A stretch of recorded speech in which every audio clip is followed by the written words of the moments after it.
Infantino 115.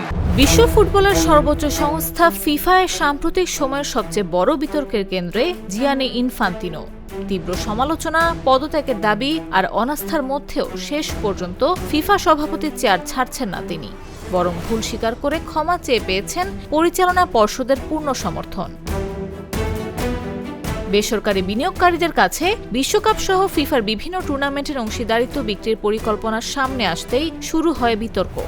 ইউরোপীয় ফুটবলের নিয়ন্ত্রক সংস্থা উয়েফা এই পরিকল্পনাকে গোপন ও অস্পষ্ট চুক্তি আখ্যা দিয়ে ইনফান্তিনোর নেতৃত্বের ওপর আস্থা হারানোর কথা জানায়। এমনকি বিশ্বকাপ বয়কটের হুমকিও আসে। চাপের মুখে মরক্কোর রাবাতে ফিফার পরিচালনা পর্ষদের জরুরি বৈঠক ডাকেন ইনফান্তিনো।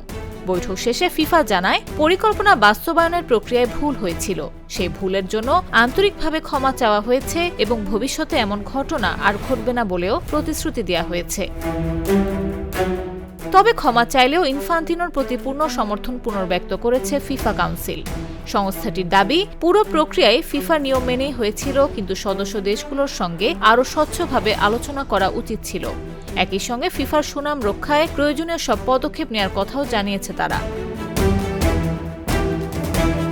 এদিকে সাবেক পর্তুগিজ তারকা লুইস ফিগো আবারও ইনফান্তিনোর পদত্যাগ দাবি করেছেন। কানাডার প্রধানমন্ত্রী মার্ক কার্নিও তার উপর আস্থা হারানোর কথা জানিয়েছেন।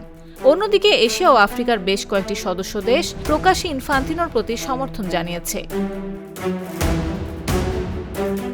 সব বিতর্কের মধ্যেই 2027 সালের ফিফা কংগ্রেসে চতুর্থ মেয়াদের সভাপতি পদে লড়ার প্রস্তুতি নিচ্ছেন Infantino.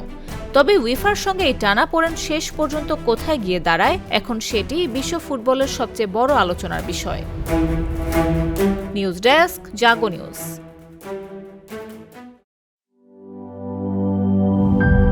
Rich cream or smooth chocolate Murano, Divino, luxury in taste.